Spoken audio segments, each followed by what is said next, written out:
Gork and Mork, the brutal cunning of divine power. A deep dive into the twin gods of the Orc pantheon, when gods go to war. Welcome back to the Lorelord, where we delve into the deepest mysteries of the Warhammer 40,000 universe. Today we're exploring perhaps the most overlooked, yet potentially catastrophic divine entities in the galaxy, Gork and Mork, the twin gods of the Orcs. While the Imperium fears the Chaos Gods and the Eldar mourn their shattered pantheon, there's something primordial stirring in the collective unconscious of the galaxy's most numerous species. Something that doesn't whisper promises or demand complex rituals. Something that simply wants to fight, and fight, and fight some more. But here's the terrifying question that keeps Imperial scholars awake at night. What happens when gods whose only desire is endless warfare finally turn their attention to the rest of the galaxy? And more importantly, are they already awake? The nature of divine brutality. Gork is brutal but cunning. Mork is cunning but brutal. Between the two of them, they represent the perfect orc. Traditional orc wisdom. To understand Gork and Mork, we must first understand that they represent something fundamentally different from other warp entities. The Chaos Gods are parasites, feeding on emotion and corruption. The Eldar gods were sophisticated beings of order and artistry. But the Orc gods, their pure, undiluted warfare given divine form.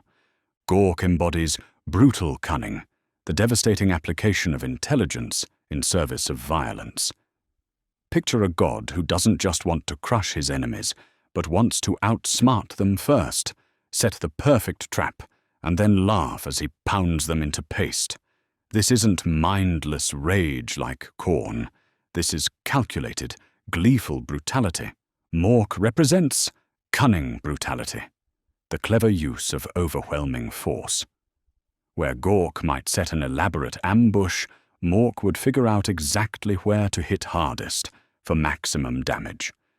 He's the god of the perfectly timed charge, the brilliant flanking maneuver, the stroke of tactical genius that turns certain defeat into glorious victory.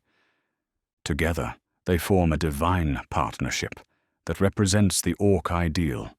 Violence, elevated to an art form. Warfare pursued with both passion and intelligence. They don't fight because they hate. They fight because fighting is the highest expression of existence. The scale of their power, a warp storm with teeth. Here's where things get truly terrifying from an Imperial perspective. Conservative estimates suggest there are more orcs in the galaxy than humans, possibly trillions upon trillions of greenskins spread across countless worlds, systems, and spacefaring wars. Each one of these creatures, from the smallest grot to the mightiest warboss, feeds psychic energy directly into Gork and Mork through their simple, violent faith. The collective unconscious. Unlike human psychers who must be trained and controlled, every orc is a low-level psychic broadcaster. They don't know it, they don't care, but every "war" shouted in battle, every moment of pure orky joy in violence, sends ripples through the warp directly to their gods. The cumulative effect is staggering. Consider this.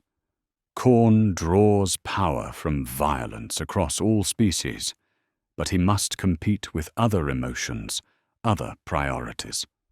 Gork and Mork have the undivided psychic attention of an entire species whose only concerns are fighting, winning, and fighting some more. No competing interests, no internal theological debates, just pure, focused worship through warfare. Manifestation events. The few recorded instances of divine orc intervention suggest power levels that should concern every faction in the galaxy. During the War of the Beast, Imperial records describe phenomena that can only be explained by direct divine intervention, Orc technology functioning in ways that violated known physical laws, coordinated strategies emerging spontaneously across light-years of space, and most disturbing of all, moments when Orc forces seemed to operate with genuinely superhuman intelligence. One particularly troubling Adeptus Mechanicus report describes Orc machinery that seemed to think for itself and made tactical decisions that displayed impossible strategic awareness. The report was classified, and its author declared a heretic, but the implications are clear. Something was guiding those machines, something with intelligence vastly exceeding their operators. Theories on divine awakening. Theory 1. The sleeping giant hypothesis. Many Imperial scholars believe that Gork and Mork are largely dormant, sustained by Orc faith, but not fully conscious in the way Chaos gods are conscious. This theory suggests they exist in a state of divine hibernation, stirring only occasionally when massive wars reach critical psychic mass. The evidence for this is comforting, if true. The galaxy still exists. If beings of their theorized power level were fully active, the implications would be apocalyptic. Their slumber might be all that stands between the galaxy and a green tide that would make Horus's rebellion look like a minor border skirmish. But here's the disturbing corollary. What would it take to fully wake them up? And more importantly, are the increasingly massive Orc wars of recent millennia bringing that moment closer? Theory 2. The eternal combat theory. A more unsettling possibility suggests that Gork and Mork are indeed fully awake and active, but they're too busy fighting each other to pay attention to the material galaxy. This theory holds that the twin gods exist in a state of eternal, joyful combat within the warp, so thoroughly enjoying their divine warfare that they have little interest in the petty conflicts of mortals. Ancient Orc legends speak of the gods' eternal battle with something approaching religious ecstasy. They describe cosmic wrestling matches that shake the foundations of reality, titanic boxing matches that last for millennia, and elaborate pranks that reshape nebulae. To the Orcs, this isn't conflict, it's the universe's greatest entertainment. The terrifying implication? What happens when they get bored with fighting each other? Theory 3. The active management theory. The most disturbing theory suggests that Gork and Mork are not only awake, but actively managing Orc society from behind the scenes. This theory attempts to explain the curious consistency of Orc culture across the galaxy. How can a species with no central government, no communication networks, and no written history maintain such uniform beliefs and behaviors across millions of worlds? Proponents of this theory point to the uncanny way Orc technology functions, despite violating basic physical principles. They suggest that Gork and Mork are constantly making minor reality adjustments to ensure their children can fight effectively, turning scrap into functional weapons through divine will, coordinating wars across impossible distances, and ensuring that no Orc faction becomes so dominant that it eliminates all potential opponents. From this perspective, every Orc in the galaxy is an unconscious agent of divine will, and the entire species exists as an extension of their god's desire for eternal, entertaining warfare. The question of ultimate power. When Gork and Mork get together for a proper scrap, the whole galaxy shakes. Gretchen folk tale. How powerful could fully awakened Orc gods actually be? The mathematics are sobering. If we assume that warp entities draw power proportional to the faith and psychic energy directed toward them, and if we accept that Orcs outnumber most other sapient species combined, then Gork and Mork might already be among the most powerful beings in the galaxy. But here's where it gets really interesting. Unlike chaos gods, who must constantly compete for worship and deal with the fickleness of human emotion, the orc gods have a completely stable power base. Orcs don't lose faith, don't convert to other religions, don't have existential crises. They fight, therefore they worship, therefore their gods grow stronger. Comparative power analysis. The Emperor, sustained by the sacrifice of 1,000 psykers daily and the faith of trillions, maintains a psychic lighthouse that guides humanity across the galaxy. But he's fighting a constant battle against chaos, dealing with the complexity of human nature, and struggling to maintain coherence across a fractured imperium. Gork and Mork, by contrast, receive the simple, pure, uncomplicated worship of a species that never doubts, never questions, and never stops fighting. No theological complexity, no competing priorities, just war echoing across the galaxy in an endless chorus of violent joy. If the Emperor is a nuclear reactor, immensely powerful but requiring constant management and fuel, then Gork and Mork might be more like the galaxy's core. A simple, stable, incredibly massive source of energy that just keeps burning. Signs of divine intervention. The beast arises. The largest recorded orc incursion in Imperial history displayed characteristics that still puzzle military historians. The coordination was too precise, the technology too advanced, the strategic thinking too sophisticated. Something was guiding that warg from behind the scenes, and whatever it was, possessed intelligence that dwarfed even the greatest human military minds. Gazgkul's visions. The prophet of Gork claims direct communication with his god, describing visions that have guided him to victories that should have been impossible. More disturbing still, his predictions about imperial responses have proven uncannily accurate, suggesting access to information that transcends normal intelligence gathering. Gork spoke to me in the flames, told me where the Humies would run, and they ran exactly where he said they would. Gazkul Mag Uruk Thraka. Technological impossibilities, orc weapons that shouldn't function, continue to work purely because orcs believe they should. This suggests constant, subtle reality manipulation on a scale that would require immense psychic power.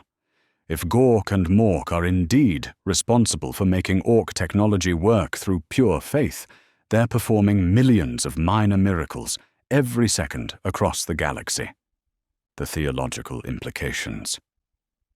What makes Gork and Mork particularly fascinating from a theological perspective is their complete lack of corruption.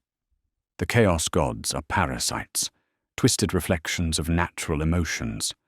The Eldar gods were complex beings with hidden agendas and ancient grudges. But the Orc gods appear to be exactly what they claim to be, divine embodiments of the joy of warfare. They don't seem to want to corrupt anyone, don't appear to have hidden motives, and don't demonstrate the kind of manipulative behavior we see from other warp entities. They just want everyone to have a good fight. This raises profound questions about the nature of divinity in the Warhammer universe. Are Gork and Mork actually healthier manifestations of warp consciousness? Could their straightforward nature make them more stable and ultimately more powerful than the baroque complexities of chaos? The purity of purpose. Where other gods must deal with the contradictions and complexities of their worshippers' natures, Gork and Mork have achieved perfect synchronization with their followers. Every orc wants exactly what their gods want. A good fight, followed by an even better fight, followed by the greatest fight of all time. This theological alignment might make them uniquely powerful among warp entities. No energy is wasted on internal conflicts. No power is lost to competing interpretations of divine will. It's a perfectly efficient system of worship, and efficiency in the warp translates directly to power. The nightmare scenario. Full awakening. Imagine for a moment that something finally rouses Gork and Mork to full consciousness. Perhaps a war reaches critical mass. Perhaps the Eternal Brothers finally get bored with fighting each other. Or perhaps some cosmic event draws their attention to the wider galaxy. What would divine Orc intervention actually look like?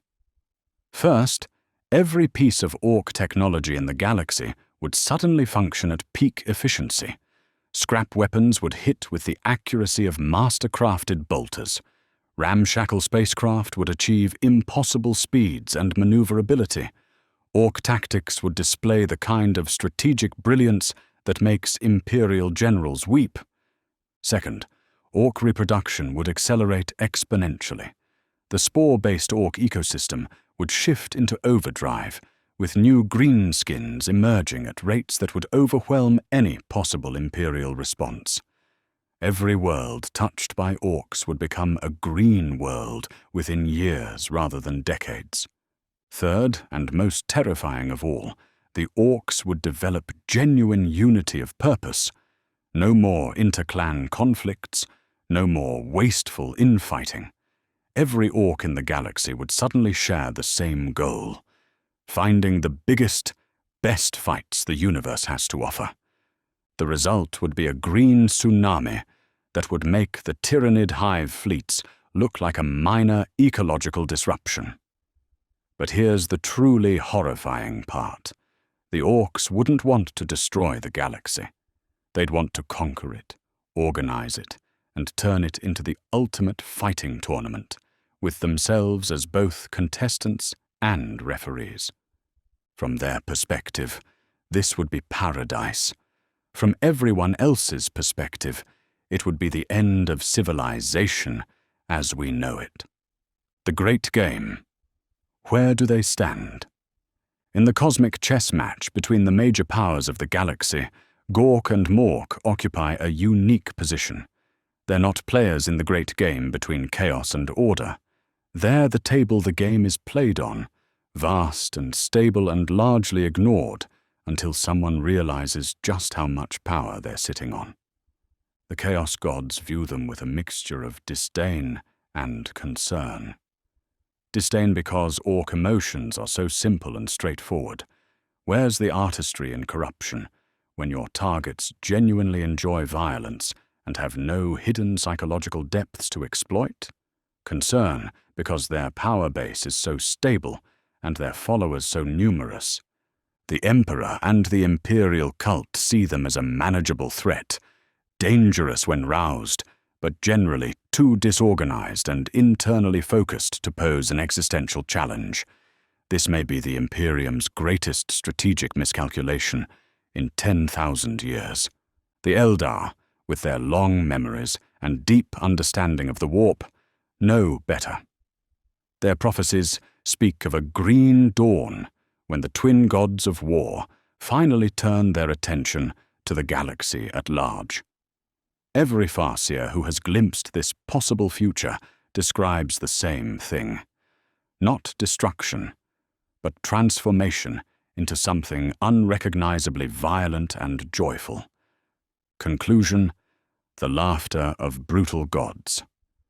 When the big boss comes back, we's gonna have the best fight ever, and everyone's invited. Orc prophecy.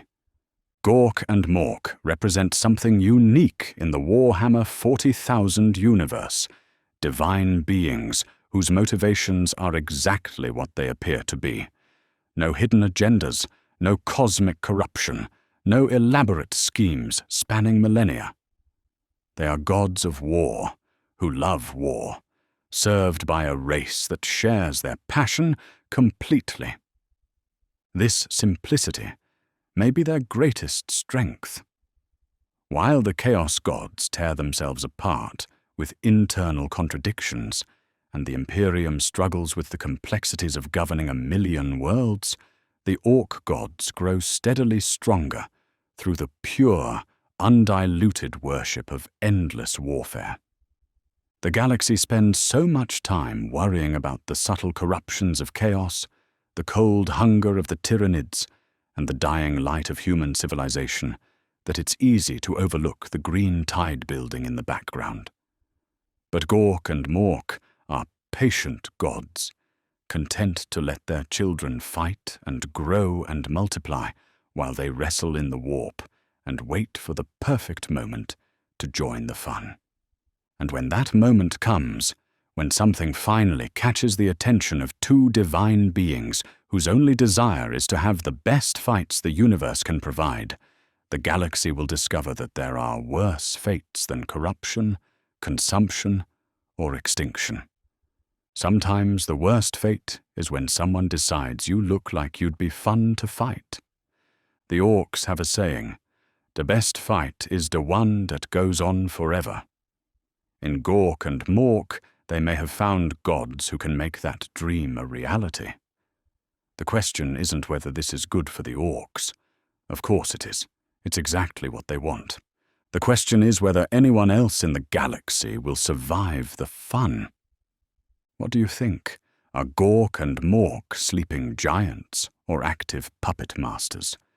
Could they be the galaxy's ultimate threat, or just the universe's way of making sure everyone gets a good fight?